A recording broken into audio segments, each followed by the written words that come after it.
We have now moved a little bit forward. Now I hear that our friend from Sabah is here. What we Dayak have done now is we have moved Dayak to make Kadazan, Murut, Kadazan, Dusun and Murut, KDM, has accepted, not officially as signed in black and white, the term Dayak for KDM, Sabah too.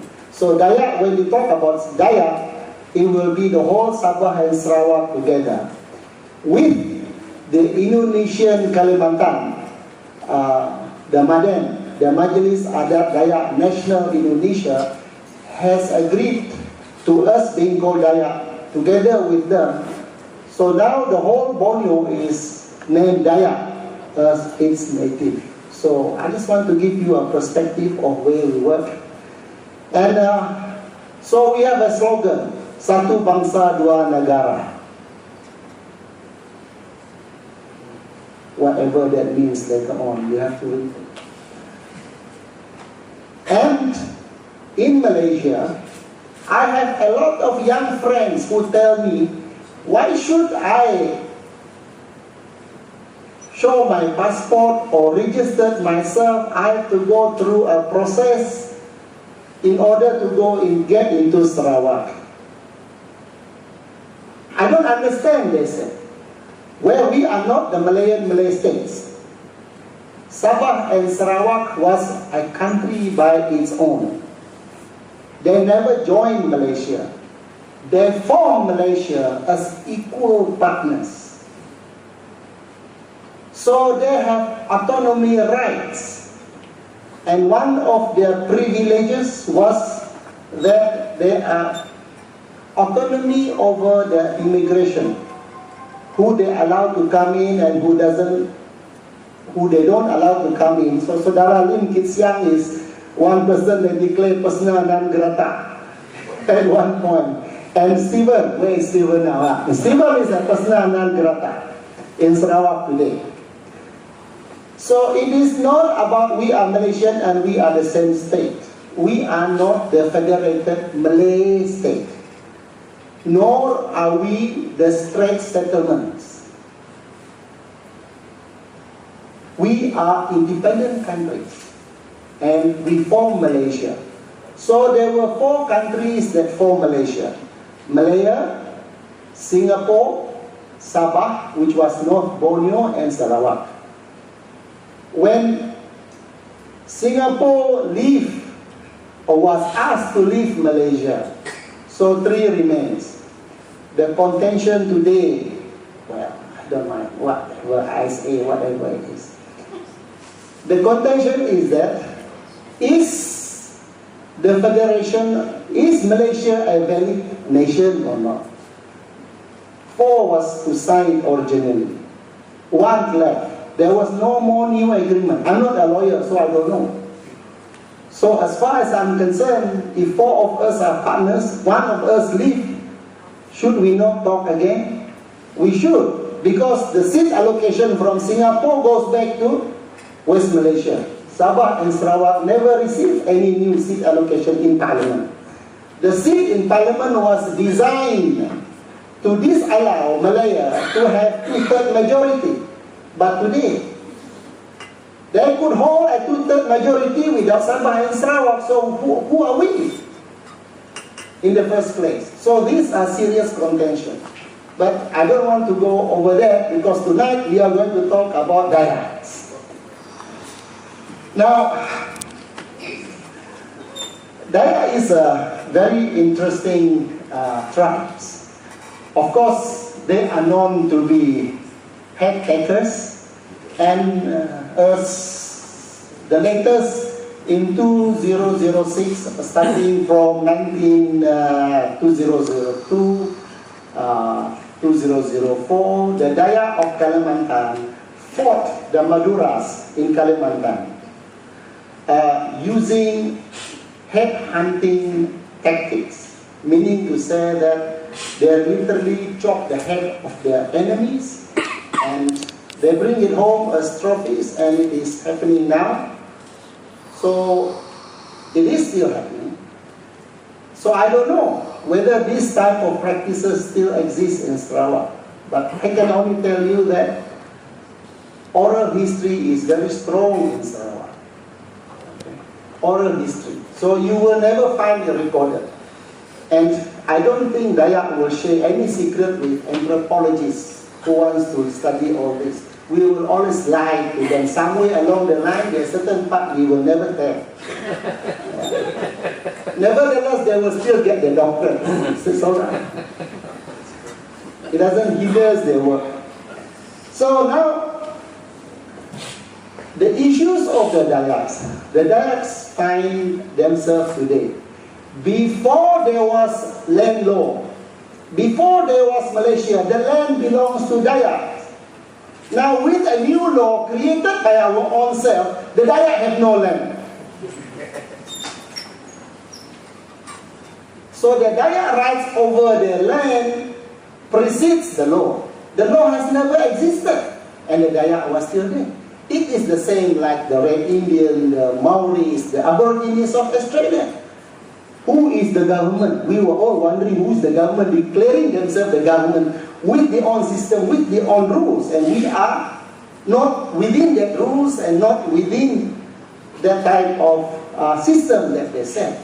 And using those rules, and you know that law is always in favor of the people who are rich and people who are powerful. It is not designed to be in favor of the Dayaks. So now, we said that this is our land and this is our grave. They said, no, this is not your land, this is not your grave. It was photographed in 1958 and we don't see you there. And I said that, so since 1958, the Dayak never died and the Dayak never give birth. So the community never expand. Is that your logic? They said, no, they got married, of course, and they expand. But then, why do you discount the expansion of the Dayak? Because without the Dayak, there was no Sarawak. Who occupies the hinterlands of Sarawak? Who opened up Sarawak? It was the Dayaks. Sarawak was owned by the Sultan of Brunei. So, as I bring this up, I sat there and I thought that there must be a little bit of history lesson here, because all of the history of Malaysia is Malaya-Malays. Okay? It never points out to any other histories. So I just want to give a clear picture to you that the only two country in Malaysia, or states they call it now, but I still use country because I protest against the word state. I am not a state. Is that Sarawak, the majority are Dayaks. In Sabah, the majority are Dayaks. To offset the Dayak of Sabah, a population of 150,000 Malays Muslim was expanded into 18 times more than it was before. So that Malay Muslim become greater in numbers than the Dayaks of Sabah. So what happened to Sarawak now? And in the first place, why did Tengku Abdul Rahman declare us natives? Because with our numbers, now Saudara Lim Kir Siang will remember this, it will make Malay majority in Malaysia. So that they claim to be the Prime Minister and tell Lee Kuan Yew, you cannot become Prime Minister. So our numbers was used. So what is the meaning of this to us in Sarawak today? We are the majority in the state. Taib Mahmud hold on to the power, and because he hold it for so long, he says, I own it.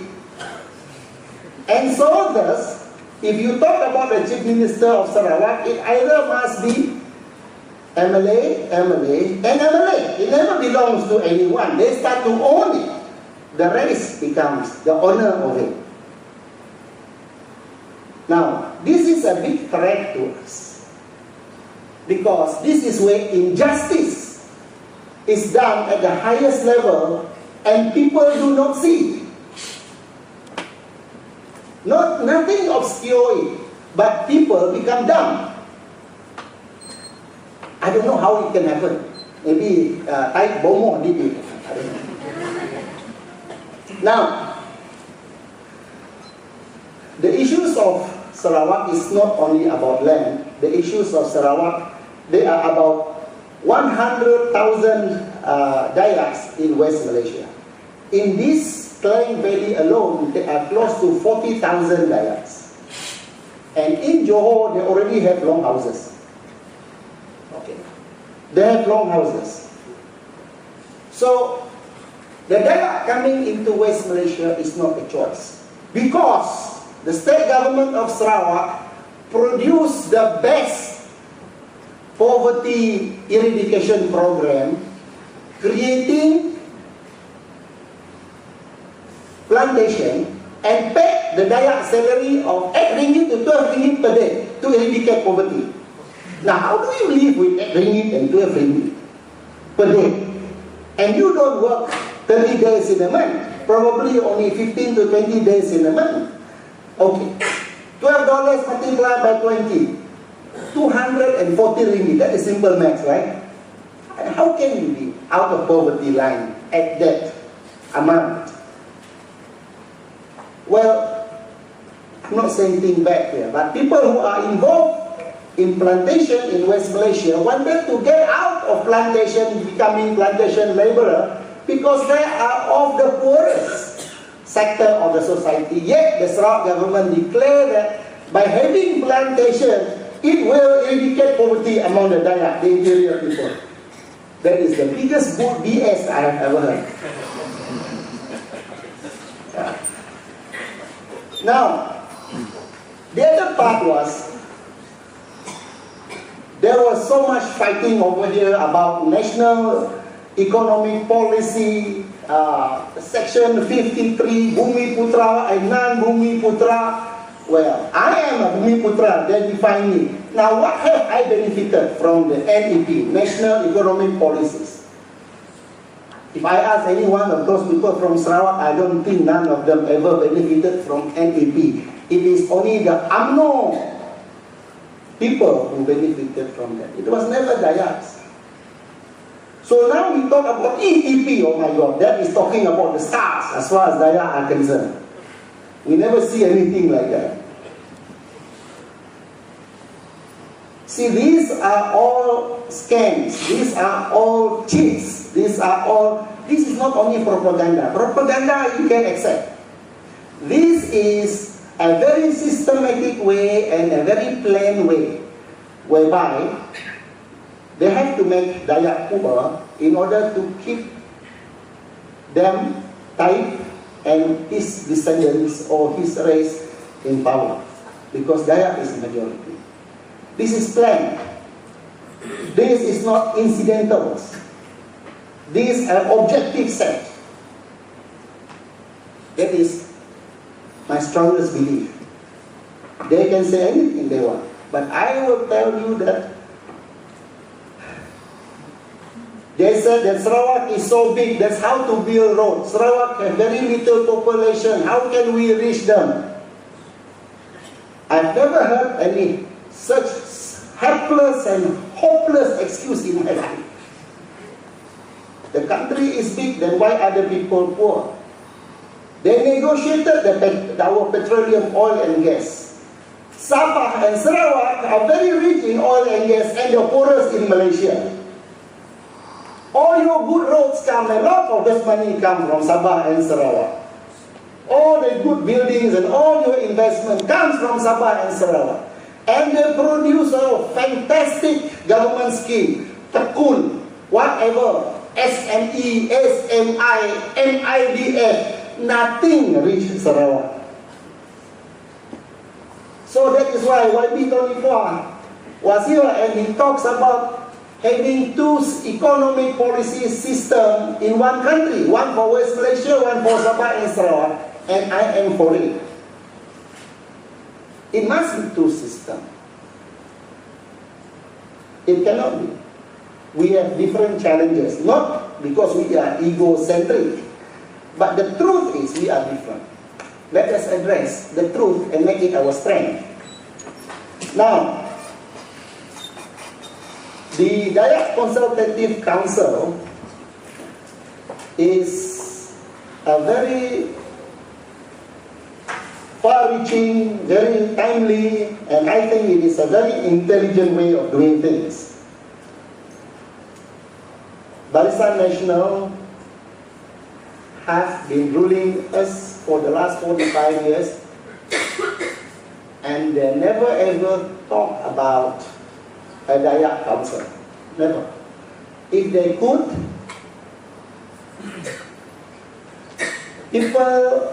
Dayak NGOs, what they do is they suppress us.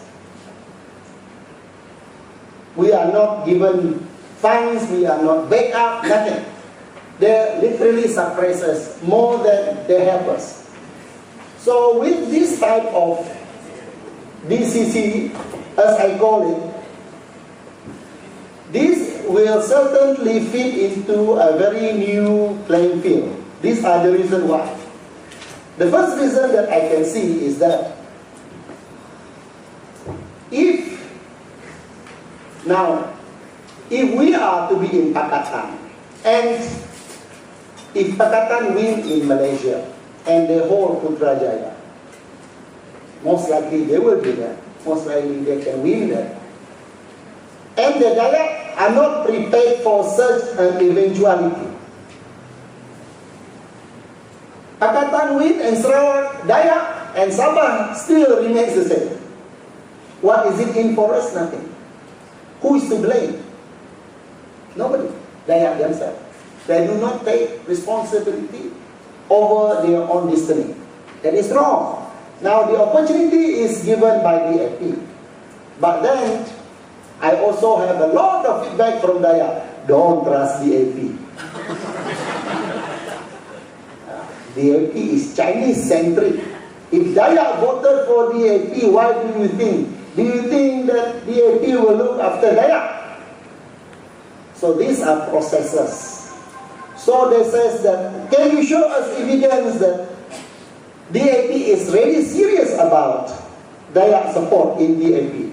I says, all of these are good questions. These are good subjects that we have to think. And this is the DCC ways of thinking and consulting with DAPs and whoever in order to find means and in order to get reasons for doing what is correct. We should move forward based on that. If we continue to be negative and play this mind of don't trust the Chinese, you know, I let me tell you point blank, because as I said, I'm easy, right, Stephen? Point blank is better, yeah? That's good. Don't miscarry. They says, look, Chinese come here, take our forest, all the timber company, timber tycoon, all Chinese one. See, what? You go, you look at all the shop houses, all belonging to Chinese one. Where they want to employ, Chinese company want to employ Dayak, nowhere. You see, this Chinese man last time borrow your land to plant vegetable, now he own this coffee shop. You think he wants to partner with the man who rent him the land or who give him the land for free? Nothing, no way. Chinese, their God are money. Their money is their God. All of these things come from the mouth of Dayaks. Now, this is the facts that I want to bring forward. So the anxiety of the Dayak community working with DAP is great. Don't forget that. Don't think that this is going to be an easy job. I want you to be very much aware of it. And the funny thing about Sarawak is anything Chinese is communist. It is not the truth at all, but that is the way it is. Oh, Grand Communist, Parti Communist. They have no reason to call it Parti Communist, but somehow they put it as it is. So, YB Richard, don't feel upset later on as we come across such type of objection when I meet you. It is the truth that this is the reason why I say all this. Let us not fool ourselves in thinking that DCC will solve all the problems and we have all the correct inputs. We actually have to work together to drive this together, to make a change among the Dayak so that we become one, to make DAP truly multiracial and so that we reach the correct principle that we subscribe to. Yeah. That is what we want.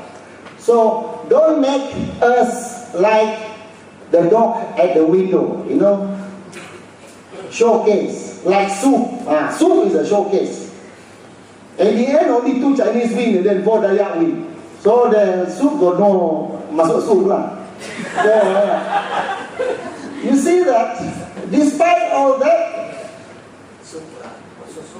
their relationship with Dayak, support with Dayak, does not show.